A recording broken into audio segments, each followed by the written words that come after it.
Welcome to everyone in our JKL community. I'm your host, Justin, aka Just Tries, and we're always talking vulnerability, learning, and growth mindset. Our mission at Just Keep Learning is to help you be lifelong learners and achieve your own goals. So help us get the word out if you know anyone who could benefit from the show. Our guest today has started 18 businesses and clearly is a lifelong learner. He doesn't make excuses and has built opportunities over the years with the attitude where there is a will, there's a way. Growing up in a household with a single mom, moving schools a lot, and having to get started paying bills young, he's leveraged all of that into his character. Building from one opportunity to the next, he went from a window cleaning business at 15 to rental businesses and eventually building tech companies. We chat about how to get clarity over your ideas and why entrepreneurship is the best lifestyle for many of us. We also learn about his latest venture, Bunking, which is a marketplace for shared living of like-minded people. Please welcome Steve Cody. Yeah, so if I brought you into a college classroom in business and entrepreneurship, if you were to introduce yourself, what would you say? Well, I literally did that with a class from Algonquin College yesterday. So it's funny you ask. So I'm an entrepreneur, started at a young age, grew up with a single mom, lived all over the city. My grandfather had saved $1,200 for me, thought I was going to go to university with that money. And by grade 10, I was very dyslexic, knew that school wasn't for me, and asked him if I could take out that $1,200 to start a window cleaning company. Basically bought a ladder, a squeegee, and a bucket. Started walking down streets, and that's what started my entrepreneurial journey. And we've built and sold, I think, 17 different businesses to date. So, for a whole bunch of reasons, and hopefully we have an opportunity to talk about some of those reasons today. I'm sure we will. It's always neat speaking to the serial entrepreneurs, because one thing I realize is that there's a lot of things in common between them, but 17, I don't think I've seen that number. I think I've had people on with 8 and 9. What do you think it is about business that keeps you wanting to create another one? It's not like there's a grand plan. I just kind of find these problems in my life, starting Bunking. It's solving, a problem for my 2 kids. They wanted to go to Tofino, and it was just too expensive. They wanted to go there to work and live and play.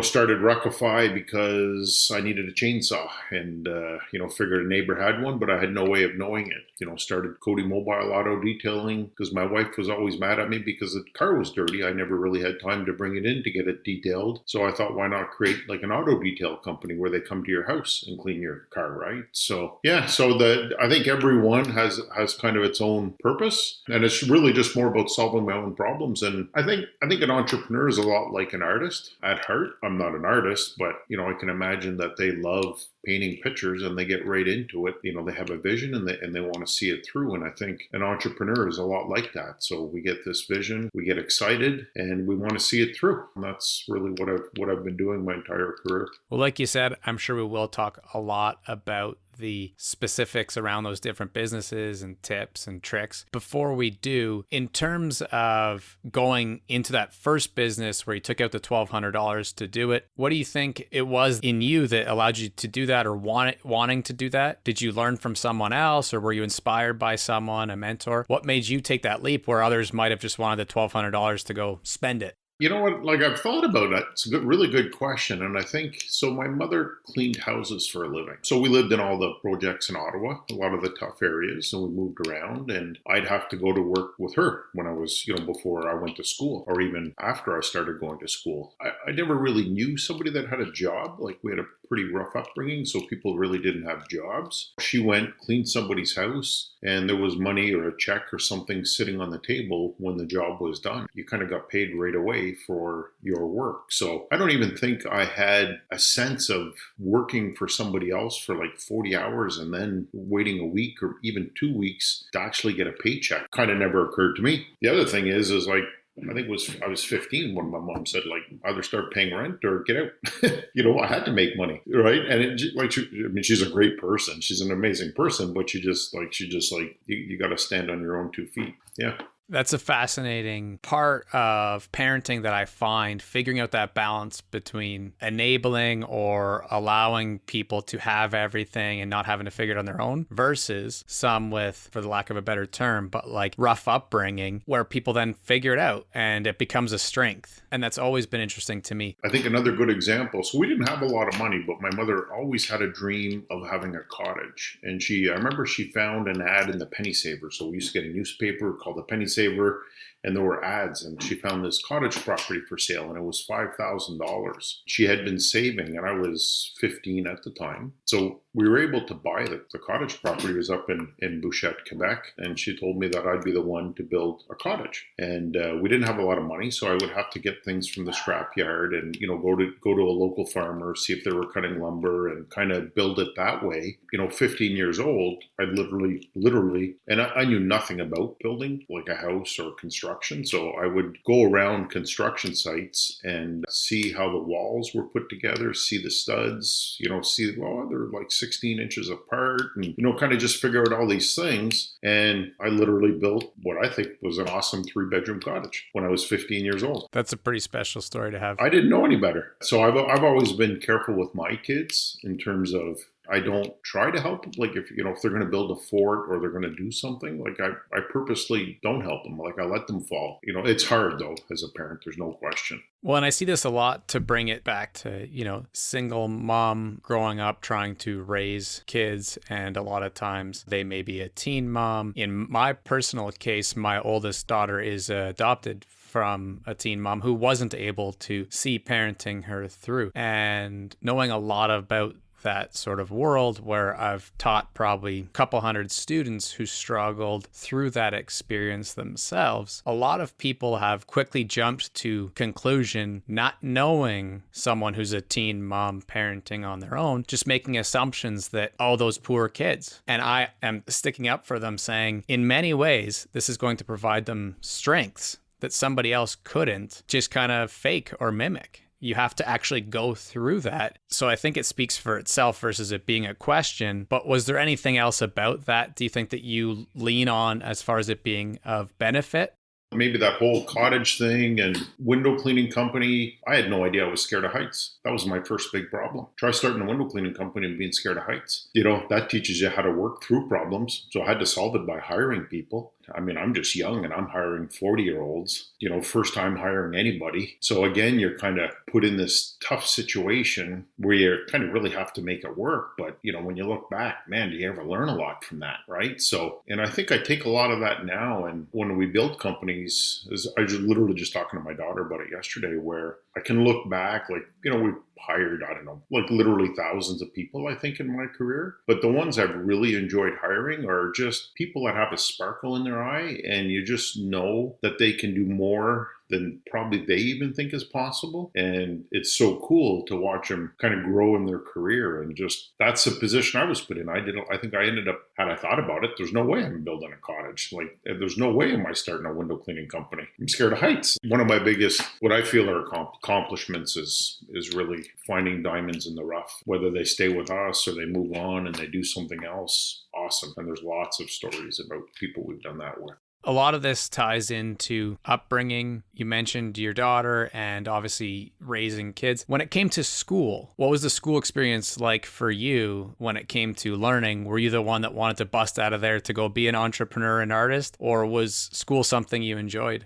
I don't know. I probably, by grade 10, I guess I probably went to, I'd say 10 or 11 different schools. So I was never at a school very long. I mean, you're not really making friends, so I wouldn't call it an enjoyable experience. I had no clue what dyslexia was. Now I know that I'm quite dyslexic. That didn't help. I did really well when I applied myself, but it wasn't very often. And because of the way I grew up, I mean, I ended up on the bad side of the tracks myself and got expelled and did all that stuff as well. So I wouldn't call it a great experience. And now when people ask about school, do they need to go to school and stuff? Like, I think going to school and getting university university degree or a college degree. I think it definitely has its place. Like if you don't know what you want to do, the more educated you are, I think the more options you have. It can definitely, I just took a course last week just to become a mortgage broker. I don't want to actually be a mortgage broker, but I'm starting a real estate company where we buy real estate in destination locations. So if I take the training, I become a broker. Now I have access to that network. I have access to the lenders, right? So I can kind of leverage that. So there's a lot of different ways to learn, but I think it gives you options. And I think that's one of the big questions right now. You mentioned the other side of the tracks, and I know that at least former colleague or still colleague of yours, Paul, was in the recent newspaper article talking about youth that are in custody and struggling with crime on the rise. And to me, where I always go to is what are some solutions that we can do to help people learn or get opportunities to become entrepreneurs and things like that, programming or finding different ways for youth to learn. So do you have any ideas when it comes to that we could try and do a little better of or anything like that? If I look at myself and the way I was brought up, you don't even know good from bad, right? So if you grow up in an environment where people are doing needles, maybe people get murdered, just a lot of bad things happening, you can't blame the kids because they don't even know the difference. Like they've never been introduced to the difference. So it's wrong to hold the kids too accountable for that. I think if you want to change it, you kind of have to go to where the kids are because the kids aren't going to find you because they don't even know that opportunity, like they literally can't even comprehend it. You have to go to where the kids are and try to engage them on their level and show them how it can help them. And I think real life examples are probably a lot more relatable than, we're not going to get some of these kids into university or into a college, but there's a lot of things, especially with the internet now, like there's a lot of things that people can do. They just need to be shown the way, right? So you need to show them how to fish. We don't need to do the fishing, just show them how to fish. The good thing is a lot of these kids have to grow up to be survivors. They have to grow up to be hustlers. Like they've got so much in them that if they're just given a little bit and just shown the right way, man, they can turn that on its head and they can do phenomenal things. So we're not far. I don't think we're far with a lot of kids. Like I think it's actually really close, but we have to get into their environments, I think, and be proactive on that basis. Paul's done, you talk about Paul Howard. I was building a company called Better Software and we were looking for a head of business development and Paul applied and he came in to meet me. And I remember we sat down and kind of gave me this spiel on how much he wanted to make and, all this. I said, well, this is a startup. Like I can't hire you, like forget about it. But we got talking about kids and we got talking about like our backgrounds and that turned into probably like an hour and a half, not even an interview now, it's just a conversation. He ended up calling me back a couple of days later and he's like, I'll work for however much you can afford to pay me. We need to work together. We've had a good time since. Well, and that definitely speaks to the skill sets of networking and doing things because they're sort of the right thing to do, When it comes to the idea of helping youth and, like you said, reaching them where they're at, that's one of my biggest concerns, I suppose is a word when it comes to this podcast, is finding ways to get it to them because I know that they love MP3, they love learning through audio, and a lot of them can't access YouTube, but they could listen to stories and things like this. But again, unless they know, they're not going to do it. And that's a lot of the case with vocational schools, college, universities, even a YouTube channel that teaches you how to start a hip hop business, but then charges you $200 for the course is not where these kids are going to be able to access. And so that's one of the things that I've struggled with a lot, I guess, to try and figure that part out. But there are companies like Amazon, Shopify, all these different business models popping up that doesn't need to be very capital intensive. So maybe we could so-called teach them to fish a little bit, like you were saying, and talk through some of those things. So youth that I work with right now, if they are serving a murder charge, it would be 5-6 years, maybe 7. They're getting out. In that time, they could start planning all those transferable skills you mentioned, being able to hustle and grind it out and network for sure and all these kinds of things will help. But what are the pragmatic steps, I guess, for that person sitting there listening to this, wondering how to start a business? Probably the same as anybody else. Like you kind of maybe want to start by defining what do you want out of it is probably one of the most important things. Like, and trying to be realistic with your first business. Like think about window washing. Like that's a pretty easy business, right? You literally need a bucket, a squeegee. You don't even need a ladder. Like you can just do ground floor if you need to. So there's technology might be too much of a barrier. Like you said, like maybe you don't have a credit card. Maybe you can't, maybe there's those things you can't do, but there's, you can cut people's grass. You can maybe do hedge trimming. So there's a lot of things that you can start doing. And I always knew when I started cleaning windows, I always knew that wasn't going to be it. Like my goal was actually to build buildings, believe it or not. And I figured if I can clean windows and if I can start doing commercial buildings, I'll get to understand buildings. Like that was a path to building buildings. Now I'm 53 years old and we're building Bunking Ventures. So now I'm kind of getting around to building buildings, which is, it's taken that long. But I think you want to be realistic. And I think some people want too much too fast. And it doesn't matter where you come from. For a lot of people, that's not realistic. Like you got to get super lucky. If you think about Sam Walton, the guy who built Walmart, and you listen to his story, like he had no money. He hustled. Like, man, he'd go take his car. He'd drive for hours to get deals on clothes, bring them back to the store. But you know what? He didn't open his second store until he was in business for 11 years. It took 11 years to open his second store. So, and there's a lot of stories like that. It takes you like 3 years to be good at something, 5 years to be really good, and 10 years to be amazing. So whatever you're thinking, if you're doing time and you're in there for 5 or 6 years, like hopefully you can take the time to learn. Learning is just going to give you tools and it's going to create options for you. But it doesn't mean when you get out, you're going to be starting at the top, whatever it takes. Like just go out and make a couple of bucks. And you're not just making money, you're building your confidence and you're learning. Like when I did the window cleaning, I learned how to deal with the employees were tough. Like we had about 40 window washers working for us. And we knew like if we paid on Friday, if we paid people in the morning, nobody's cleaning windows on Friday. So, we had to deliver the paychecks like end of day. So we got a full day out of everybody. But you had to meet everybody where they were at. Like that's, and then work with them. And it's no different today. So you can think about your first business, 2 businesses. Think about that as maybe that's your college, that's your university. Like you're learning. That's the way I'd look at it. Take steps. One of the reasons why I ask is because, 2 reasons, I guess. One being a lot of youth for sure. Myself, I've been there. So many people do want to build that big thing at the beginning because that's what they can see is Walmart and they can see Bunking or they can see Rockify. That's what's visually public and you can see on Instagram or Facebook or LinkedIn or Twitter or whatever, right? You can see these things, but you don't see what's beneath the surface of the people who built those and how they got there, the whole journey, Big time. Yeah. And all the hard work. And it is not a clear line. Like there's a lot of tough things that need to happen to get to wherever you're going. And the more you want, I think the tougher it's going to be. It's all relative though. Well, that's just it. And the other reason was that a lot of the youth I've met over the years, as much as you'd like to say the first step should maybe be going and getting a job, because we're competing with the worlds of human trafficking and drug dealing and all these different, call it opportunities that are quite lucrative, it gives them the skills that they need, but they're pretty bad at going and having a boss. And I'm generalizing, but in many cases, they're going to succeed in creative pursuits, entrepreneurship, etc. And that's one of the things that I feel like if we can create more and more blueprints that help them learn these things, and that's exactly it, maybe starting small being one of those it's big a points. gift not wanting a boss. Nothing wrong with going to work with somebody, but if you're somebody that is not comfortable and you have independence and then you overlay a bit of hustle, some good work ethic, appreciation for making money at the end of the job, those are all gifts. Right? So, somebody who's been spoon fed with a silver spoon all their life, like they don't have that. They don't even get joy out of the things that we might get joy out of.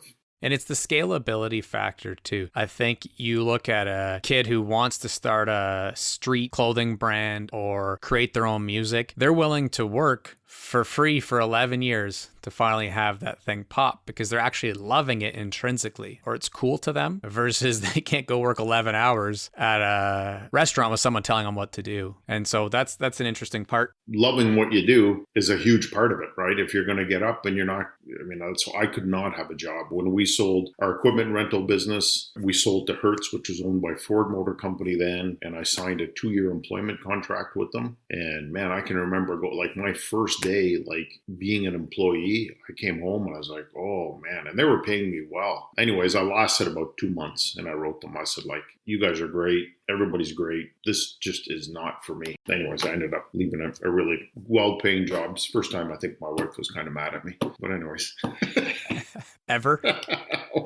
So what is it, though, to dig a little bit, what is it that you didn't like? And not that you're going to start slamming this business and bosses, etc., but what is that you say you couldn't have a boss or be an employee? I don't know. I didn't have that creative ability. Like, you couldn't sit there and just think about things and try things, or you kind of didn't know everything that was happening. You know, like, you're a spoke in the wheel. What impact am I having here? Like, I don't know. Like, it had nothing to do with the company, the opportunity. Maybe if I was a much smarter man, I would have stayed with it. You know, who knows? But I mean, there's politics I wasn't used to between people. If you're the owner or the entrepreneur, the founder, you're typically not involved in politics. So that kind of shocked me because that seemed like a massive waste of time and energy. So just like a mixture of and I tried because, I mean, the reality is I'd made a 2-year commitment to stay with the company. But there was no way. Like, I would have had, I felt like a negative contribution to the company. Hertz was the largest equipment rental company in the world at the time. And after they bought us, like, our location was the best location on a per capita basis in North America. So they actually did quite well with it. I think that's what it is for me when it comes to entrepreneurship and wanting to do my own things too, that so many people can't relate to. And I think that they often feel that it's like ego or pride driven to want to be able to put it in your bio that you're a founder or an entrepreneur. And I'm constantly trying to explain what that is. And maybe you hit the nail on the head there with the ability to create. Yeah, kind of goes back to the artist analogy in a way, right? Yeah. And you said that you're not a painter. I laughed because that's one of my biggest hobbies is I love painting, and people will ask me all the time, especially with the rise in the NFT space and this digital art space and all this kind of stuff that's going on. They'll ask, oh, are you a painter? Because they see little snippets here and there on social media or hear from someone else. And I'm like, I guess so. But I'm like, I don't know what box to put myself in yet. I just liked creating. I like the freedom to create. Very cool. Nice. So I'd be interested in knowing how well, or like taking a little bit of a stab at going through the journey. So you started the window cleaning, and then do you know them off by heart to go right through? Pretty much. So you're doing window cleaning and you start doing these commercial buildings. So you need to rent swing stages. So they're the machines that come down the side of buildings, you know, that the guys stand on to clean the windows. So we started renting those from somebody else. And I did that a few times, and I'm like, well, I'm giving this person like $800 a month for this machine. Maybe I should go out and buy some myself and I'll rent them out. It didn't make sense to be giving my money away. That's what we did. So that got us into the swing stage rental business, which was a really good business. And then as we're doing that, then you got to get scaffolding, protect people. We bought a bit of scaffolding, doing a couple of little scaffolding jobs. And then the Aberdeen Pavilion, the cattle castle down at TD Place, they were restoring it. It was like the biggest project in Ottawa at the time. And somebody on the team said, we should bid on the scaffolding. Really, we didn't own any scaffolding. We didn't really know anything about scaffolding. So we bid on the scaffolding and we actually got the scaffolding job. So, which was crazy because we're like, holy smokes, like, what do we do now? And it was a pretty complicated job. We didn't have the money to go out and buy all the scaffolding. So we had to go to our competitors and we had to sub-rent the scaffolding. So, so at least we were able to make a margin. And that's what kind of got us into the scaffolding business. And then as we were building the scaffolding business, we started to see like these booms and scissor lifts. So scissor lifts, like they're machines with platforms that go up and down about kind of a maximum of 50 feet. The booms have the big arms that go up. And we started to see those around the city. And people would ask us. So we would go sub-rent it. So we would go to somebody, we would rent it from them and then re-rent it to the customer. And we did that enough times where we said, wow, we should get into that business. We did really, really well with that. I think we grew it to like $6 million in 2 years. Then somebody approached us. There was a Bobcat dealership that was going out of business. Did we want to be partners in it? So we took over a Bobcat dealership, little tractors. That was a really cool, fun business to be in. My goal was always to be a millionaire by the time I was 30. We had sold the window cleaning company to buy a building for the scaffolding company. Anyway, we'd sell things to be able to do things. And anyways, I had this goal of wanting to be a millionaire by the time I was 30. So Hertz had approached us to buy us. So not Hertz, it was the car rental company or division of at the time, but it was Hertz Equipment Rentals, which was owned by Ford Motor Company. We actually became partners with them, and then we ended up agreeing to sell. And Just happened to be literally on my 30th birthday. I was in New York signing the paperwork to sell the company, which turned into, it was for many millions. Anyways, that worked out pretty well. Then I kind of had nothing to do, so I took a year off. We had our last daughter, and I had worked really hard. I mean, we were open from 6 a.m. till 6 p.m. And I mean, that was a hard run, and I was 30 years old. So I wanted to get to know my kids and my wife a little bit. So I did that. And when I was doing that, my mom was getting married and needed to rent some tables and chairs, and went and did that. And I really didn't like the experience. So I said, you know what? I think I can do that better. So I went to Toronto and Montreal and kind of went in the back door of different party rental companies and started Cody Party Rentals at the time. Then we grew a linen rental business, a tent rental business on top of it. Early days of the party rentals, like we would rent costumes for Halloween mostly. And I can remember, I don't know, it's probably 2010, driving down Carling Avenue. There's the old Canadian Tire, and I see this sign, Spirit Halloween. And it's the first time Spirit Halloween. It's owned by Spencer Gifts. They do these about 1,000 temporary Halloween stores. It's the first time into Canada. They open up September, October. And man, there was a lot of commotion. So we had the 5 kids in the car. So I said, like, let's go check it out. So we went in there, and there's all these noises, all these people. And it was like, oh, this is awesome. Anyway, so I left there and I said, we're getting in the Halloween business. So we started Monster Halloween, grew like to 26 locations across Canada. So we had Cody Party at the time. We had 11 franchise locations across Canada. We had Monster Halloween, 26 locations. Then I had the situation where my wife was always getting mad about the car not being clean. So I started Cody Mobile, which is a mobile auto detailing business, really good business. We started franchising it, worked really well. And then my son, Nick, passed away in 2013 from a drug overdose. That really put me in bed for about 9 months.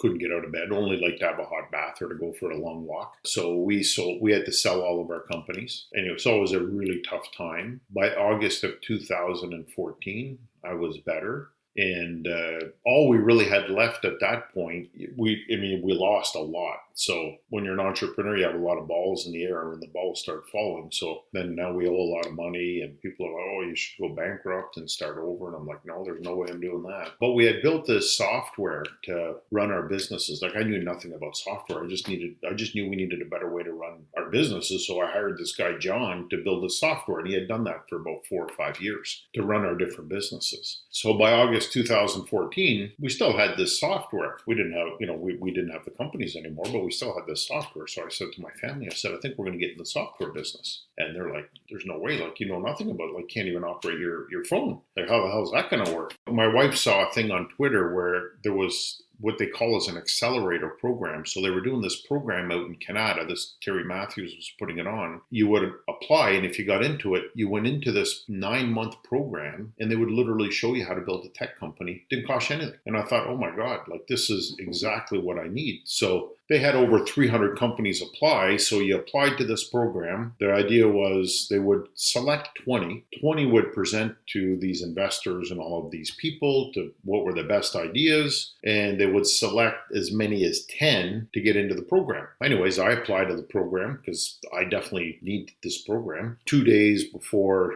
the companies are going to be doing the pitches, these 20 companies, I get an email, it was that night, from the director there, and he says, thank you for your application. Sorry to inform you that you didn't make it in, but try again next time. His name was Marco. So I emailed him back. I said, no, I think you made a mistake, Marco. Can I come and see it tomorrow? He said, okay. And so I went out to Canada, got out of my car. You just kind of check your messages before you're going in for a meeting, seeing what's up. And I got another email from Marco. Marco had actually canceled the meeting. He had something else he had to do. And I'm like, whoa, this is a big problem. Like, I got to get in this program. They're pitching for this tomorrow. I went on LinkedIn and I looked up Marco's picture, and I went around the building looking for Marco. Finally found him, and I said, hey, Marco, I'm Steve.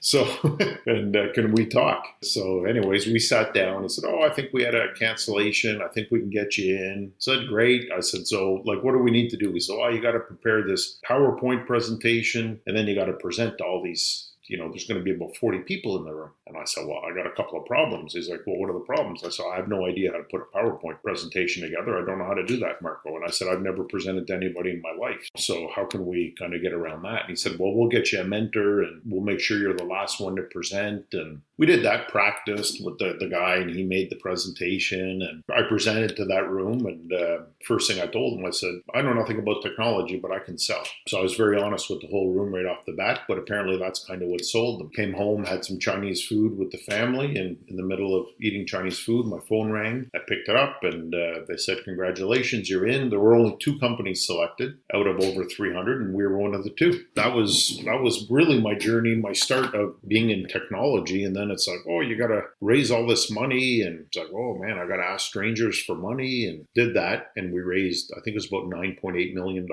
building better software. We brought in some venture capitalists, and I didn't like them. They kind of tell you what to do because they give you money, and they don't care about the employees. They don't care about the customers. They just care about the valuation of the business. So anyway, so I didn't like it, and I felt I was kind of wasting my time. And so I left the company. That night, my wife and I went out for dinner and made the decision that we're going to start Rockify, a rent anything marketplace with the goal of being the largest in the world. Started that and ended up actually buying better software back from the venture capitalists. I knew the company had to go public because we were changing consumer behavior. Whenever you go public with a company, it's like a marketing event almost. I brought a partner on that I felt could help take the company public. Worked with the partner for a couple of years, had some moral things that I didn't want to, just personal things that I wasn't comfortable with. I just said, you know what, I think I'm going to leave, and we'll look for a new CEO. We still owned our shares, and we had a great team. We had great momentum in the product. Everything was really good. By January, we really haven't found a CEO. I was just too uncomfortable, so I ended up leaving the company. Really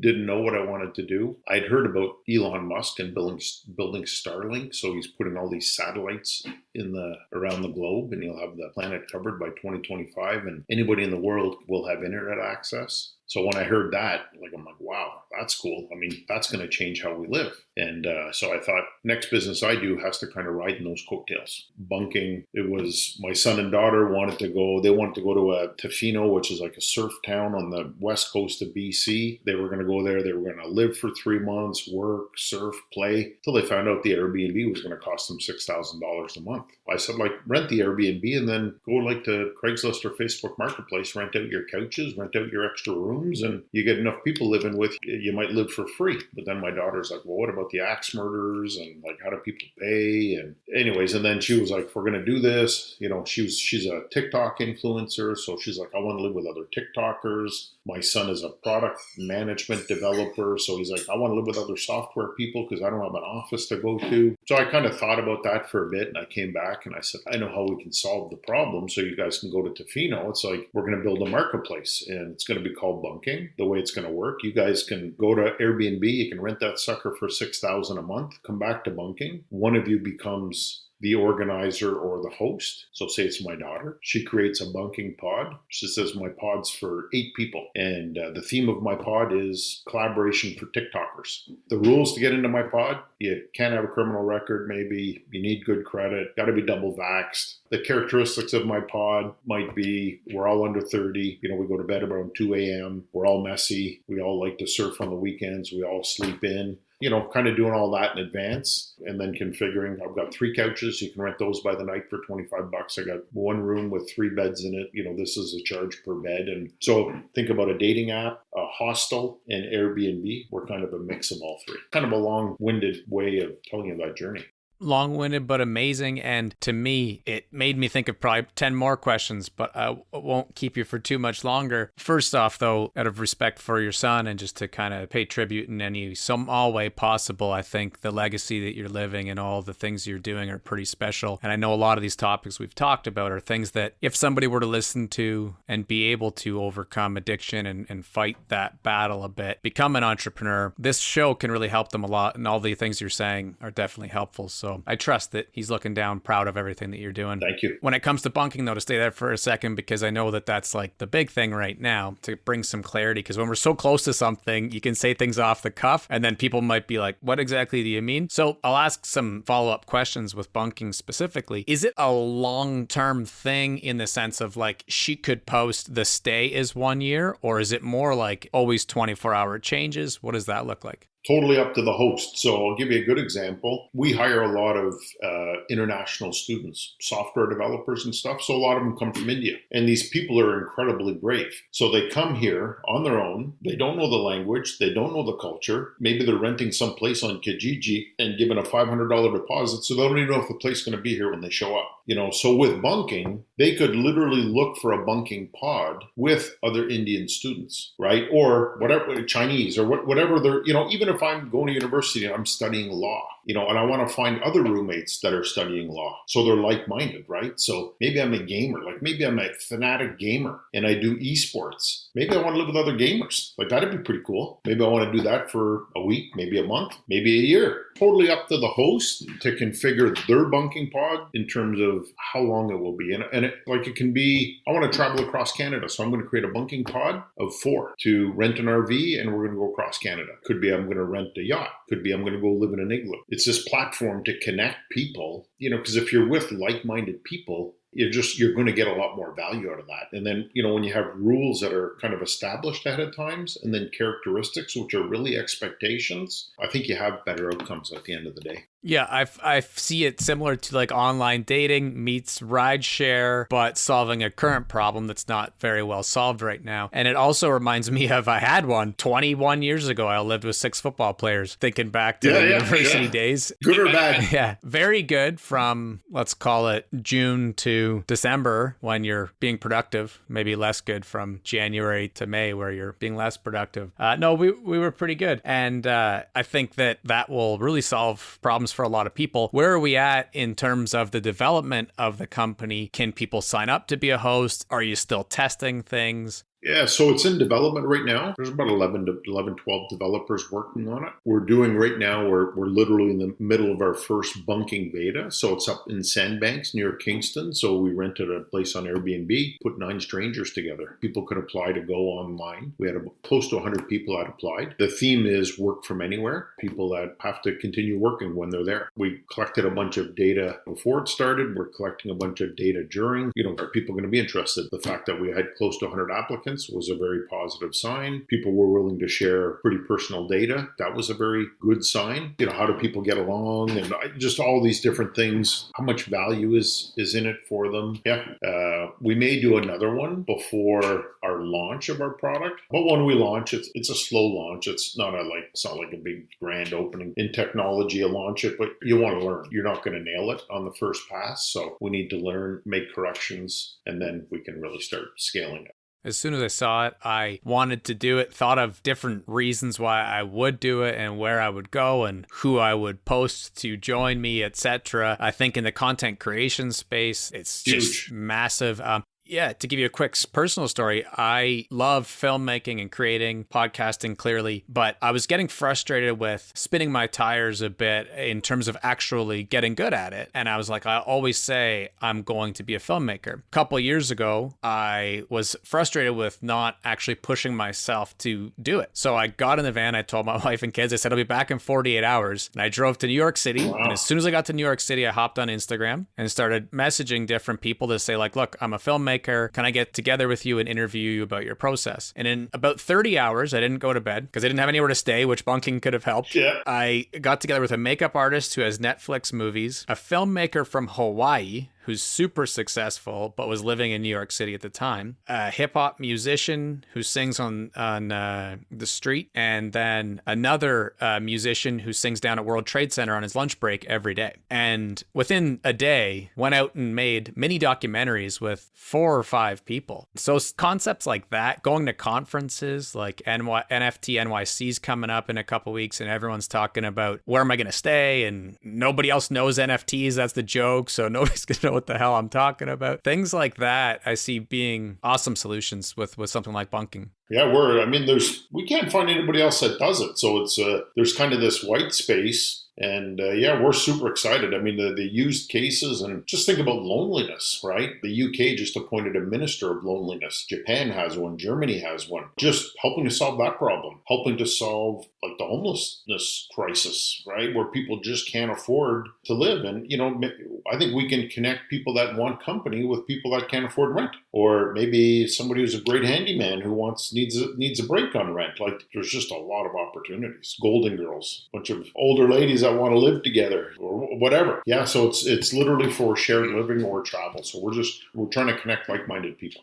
And homelessness was one of the most interesting ones to me when we first started talking about it, because I know a lot of people who struggle finding homes, and they're maybe in that mid-tier level where it's just the fact that society makes it hard to buy a house or pay rent in many cities right now. So that's huge. In terms of ownership over these residences, though, I know it's a marketplace. I follow that part. Is the intention to own some of these properties, the majority of these properties, very few of the properties, or where is that?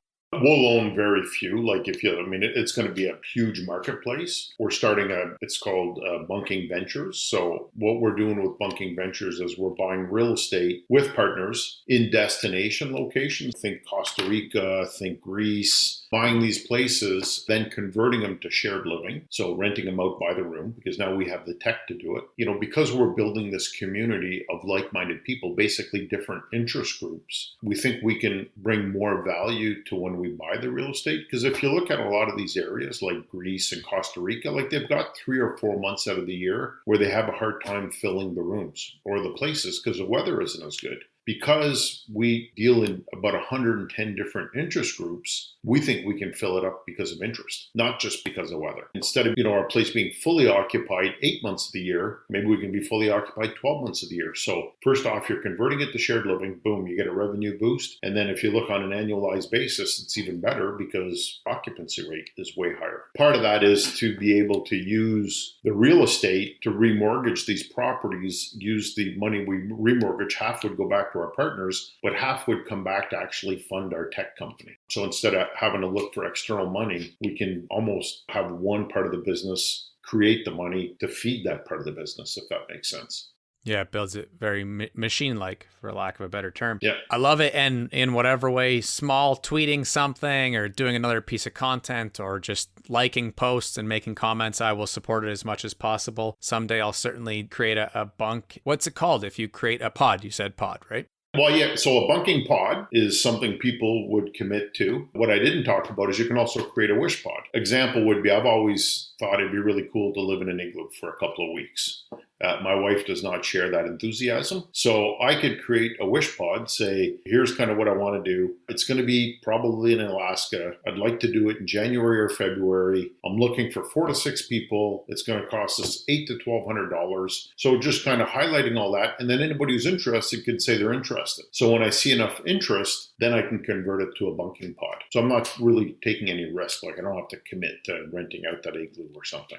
That makes sense. I think that's a good tier or kind of part in the process that will really help. Yeah. I mean, I could ask questions about entrepreneurship and business all day, but, maybe we'll be able to talk again some other time in the interest of wrapping things up. I just want to ask a couple themed questions that I asked everybody. But before I do, is there anything that we might have left out or some last thought that you'd like to mention before we wrap? Maybe just, entrepreneurship is definitely not easy. It's not for everybody. I think a lot of people that get into it give up way too soon. I think in any case, there's always, like to me, there's always a way. It may not be the way you originally intended, but if you're going to start a company and you're really kind of committed to making it work, or maybe you really need to make it work, I can tell you, there's always a way. You can always find a way to make it work. I appreciate that. It's a great final thought. So these themed questions, just quick, kind of rapid fire, and then it's nice because I can thread them together in the future someday. The first question is one thing you yourself are learning that maybe would surprise people, so maybe off topic from entrepreneurship or something that you want to learn. I think we talked about it earlier. I took a mortgage broker course. It's a little bit about entrepreneurship. I did it because I wanted to understand the language. I want to understand the industry. I don't intend on being like a mortgage broker just because I just don't have time to do it. But I will do a couple of deals, again, just to be able to learn. And if you left one piece of advice for the next generation, any advice, what would it be? There's always a way. There's always a way. Perfect. If you were to ask me one question, we flip the mic the other way, what would be a question you would ask me?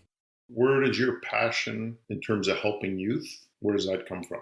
For me, a big part of it is my own mental health struggles, bordering on do you go to addiction or self-harm or different things in terms of coping strategies, negative coping strategies, and big time struggles with things like panic disorder, where I just feel fortunate for some reason to have come through it. I don't have a reason why I didn't end my life versus some others do. That part of the world really fascinates me. But one thing I did learn was that when we do things that are intrinsically interesting to us in the day, I all of a sudden would have less panic attacks, or I would feel less tired. And I remember my psychologist at the time saying, well, what are those things? Once I would actually talk to him. And I listed them and he said, try and do those, 16 hours a day. And that was kind of like his first prescription for me. And that's probably the biggest why of it all, I guess, the foundation, I suppose. But I could speak on that topic for an hour as well. But yeah, that's the quick version. Thank you. Of course. And so the final question, the fun one that hopefully brings value to you is if people were to find you, want to support you, support bunking or anything else, where would they go?